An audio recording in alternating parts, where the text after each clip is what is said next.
अस्सलाम वालेकुम नाज़रीन। T20 वर्ल्ड कप 2026 जिसका पहला मैच पाकिस्तान ने 7 फरवरी को नीदरलैंड के खिलाफ खेलना है और चमगोइयां हो रही थी कि आईसीसी की जो इनिशियल डेडलाइन है for the submission of the 15th member squad वो 8 जनवरी है और पाकिस्तान ने तो 8 जनवरी तक श्रीलंका के खिलाफ पहला T20 मैच खेलना नहीं है, तो फिर पाकिस्तान का इनिशियल स्क्वाड कौन सा होगा। शादाब खान की वापसी हो रही है, लेकिन किसको पाकिस्तान टीम से ड्रॉप किया जाएगा। और अब जबकि मैं ये वीडियो रिकॉर्ड करने के लिए बैठा हूं तो इससे चंद मिनट पहले जनाब एक एक्सक्लूसिव खबर जो है वो मेरे तक पहुंची है और पाकिस्तान क्रिकेट फैंस के साथ भाईजान धोखा हो गया। टॉम बेंटन को जब उस्मान तारिक ने आउट किया था ना, यह भी आईएल T20 के जनाब क्वालिफायर नंबर 1 में, तो टॉम बेंटन ने इशारा किया था कि उस्मान तारिक चेकिंग कर रहा है, उस्मान तारिक वट्टा मार रहा है।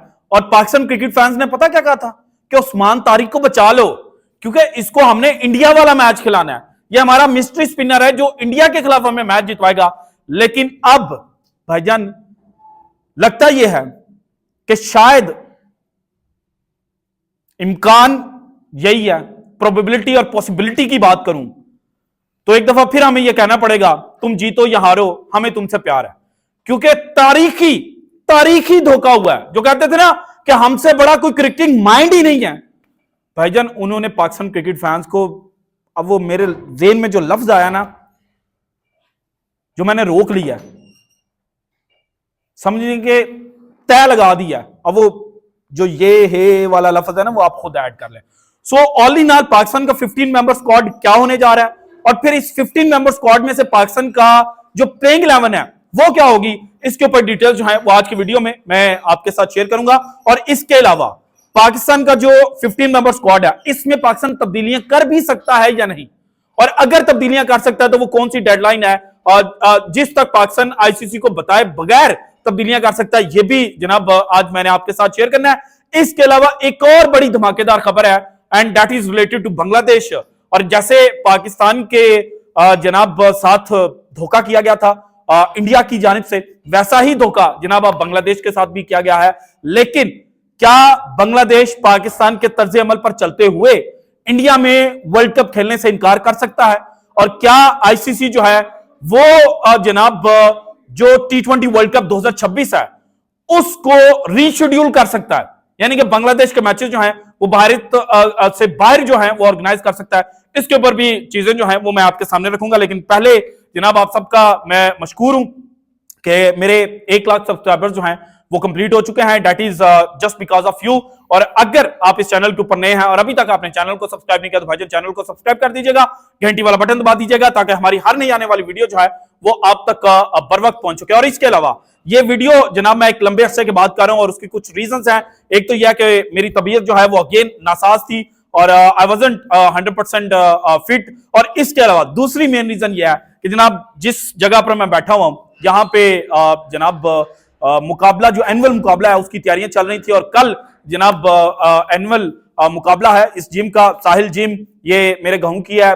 समझें कि जनाब हमारे बड़े प्यारे भाई हैं उस्ताद सफर पलवान साहब, वो जनाब इसको रन कर रहे हैं और बहुत ज्यादा मेहनत जो है वो अपने लड़कों के ऊपर करते हैं। और कल की भी जो मुकाबले की कुछ फुटेजेस हैं वो भी जनाब मैं इस चैनल के ऊपर शेयर करूंगा। So coming back to the stories, सबसे पहले डिस्कस करते हैं जनाब बांग्लादेश को।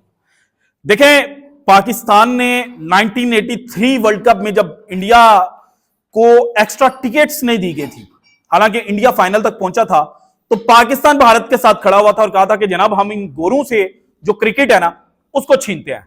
और फिर 1987 में पाकिस्तान और इंडिया ने जनाब जो ओडीआई वर्ल्ड कप था वो को होस्ट किया था। लेकिन अब 2008 का जो इंसिडेंट हुआ मुंबई टेरर अटैक्स, उसके बाद भारत जो है उसने पाकिस्तान से भी हाथ खींच लिया और बांग्लादेश जो है वो भी भारत के हम पल्ला चल रहा था। लेकिन अब जो कुछ बांग्लादेश के अंदर हुआ है, जो एक पॉलिटिकल इन्वायरमेंट चेंज हुई है, जो हसीना वाजिद साहब जो है उनको थ्रो डाउन किया गया है, उसके बाद भारत अब ये एलिगेशंस लगा रहा है बांग्लादेश के ऊपर, वही एलिगेशंस जो माजी में पाकिस्तान के ऊपर लग चुके हैं कि जनाब जो हिंदू कम्युनिटी है वो बांग्लादेश के अंदर सेफ नहीं है। और इसी वजह से मुस्तफिजुर रहमान जिनको केकेआर ने पिक किया था, अब आपको 2008 का ऑक्शन याद आ रहा होगा जब पाकिस्तानी खिलाड़ी जो हैं उनको पिक नहीं किया गया था 2009 के मेगा इवेंट के लिए, और उस वक्त भी ये चीज सामने आई थी कि जनाब एक अनऑफिशियल बैन जो है वो पाकिस्तानी खिलाड़ियों के ऊपर जो आईपीएल की इंतजामिया है उन्होंने पुट किया, and that is because of the government of India. और अब तो ऑफिशियली ये कहा गया है कि जनाब केकेआर साहब, शाहरुख खान साहब मुस्तफीज को निकालें, और मुस्तफीज को उन्होंने निकाल दिया। और इसके अलावा एक और बड़ी इंपॉर्टेंट खबर यह है कि बांग्लादेश ने होस्ट करना था इंडिया को 2025 के अंदर, लेकिन इंडिया ने तब खेलने से इनकार कर दिया।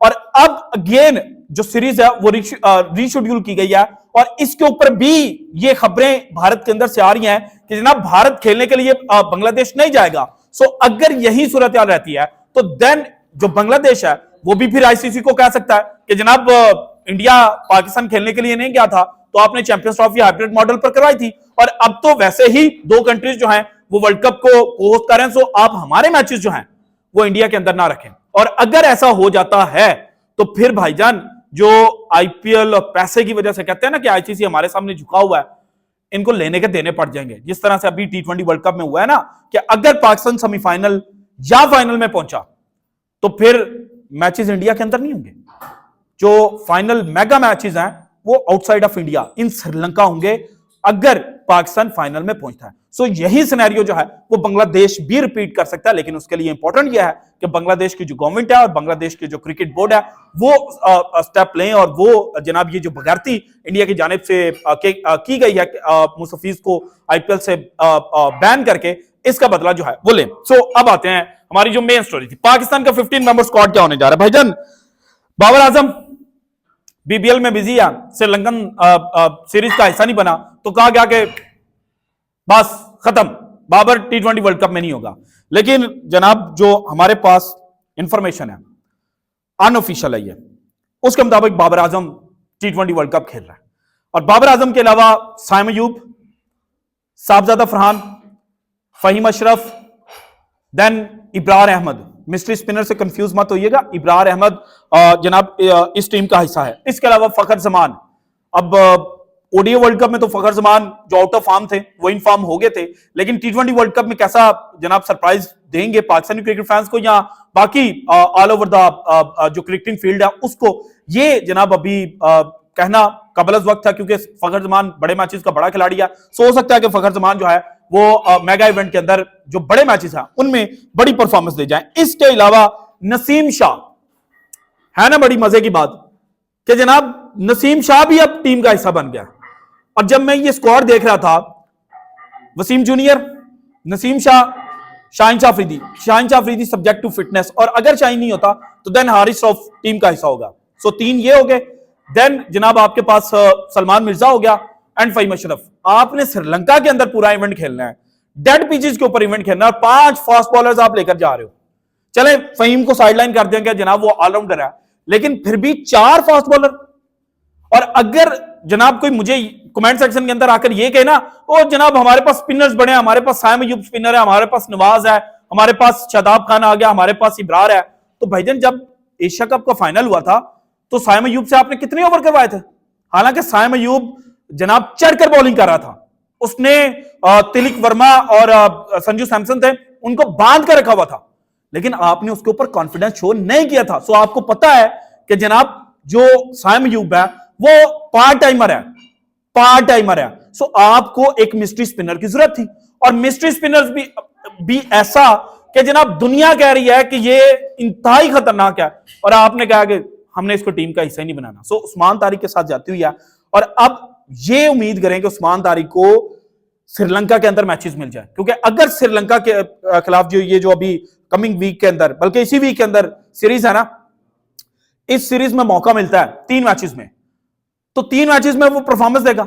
वो जब परफॉर्मेंस देगा तो फिर प्रेशर पड़ेगा, और तभी उस्मान तारिक जो है वो टीम का हिस्सा बन सकता है। इसके अलावा जनाब चांसेस जो हैं वो इंतहाई मुश्किल है, और मुझे लगता है कि एक दफा फिर से जो ब्लंडर है वो 15 मेंबर स्क्वाड चूज करते हुए किया गया है। अब्दुल समद को भी मौका दिया गया है, और हसन नवाज पे जनाब मुझे रोना आ रहा है। टॉप ऑर्डर का प्लेयर था, लोअर ऑर्डर में उसको खिलाया, वो परफॉर्मेंस नहीं दे पाया और उसको बाहर कर दिया। और जनाब अब्दुल समद जिसने 2025 के आगाज पर अगेंस्ट न्यूजीलैंड 5 टी20 मैचेस खेले थे, उसके बाद आपने कितने मैचेस खेले, आपने उसको मौका ही नहीं दिया। आपने इमर्जिंग एशिया कप के अंदर भी अब्दुल समद को नहीं लेकर गए, आपने नहीं खिलाया, उस अब्दुल समद को आप T20 वर्ल्ड कप 2026 का हिस्सा बनाने जा रहे हैं। हालांकि वो आपकी प्लेइंग 11 का हिस्सा नहीं बनेगा, क्योंकि आपकी प्लेइंग 11 में साबदादा फरहान होगा, साइम अयूब होगा, बाबर आजम होगा, सलमान अली आगा, ये 4 कंफर्म है। देन शाहीन शाह अफरीदी अगर फिट होते हैं तो वो भी हिस्सा होंगे, मोहम्मद नवाज भी आपकी प्लेइंग 11 का हिस्सा होंगे, फहीम अशरफ भी आपकी प्लेइंग 11 का हिस्सा होंगे, और इब्रार अहमद भी। जनाब ये 8 लड़के तो आपके पास कंफर्म है। उस्मान खान नाम आप इंक्लूड कर लें। सो आपके पास पीछे 2 पोजीशन बचती हैं। एक आप सलमान मिर्जा को खिलाएंगे, और सलमान मिर्जा की किस्मत पे मुझे रश्क आ रहा है, अगर पाकिस्तान इंडिया की जंग ना होती सलमान मिर्जा का किसी ने नाम ही नहीं था लेना। सो जो अपॉर्चुनिटी उसको मिली थी उसने ग्रैब किया, और उसको हिस्सा होना चाहिए। लेकिन मुझे लगता है कि जनाब आप एक फास्ट बॉलर को ड्रॉप करके आप उस्मान तारिक को जो टीम है उसका हिस्सा बना सकते थे। So this is it from today's episode. अगर आपको वीडियो पसंद है तो लाइक कीजिएगा, ज्यादा से ज्यादा शेयर कीजिएगा, और अगर आपने अब तक चैनल को सब्सक्राइब नहीं किया तो कर दें। शुक्रिया, अल्लाह हाफिज।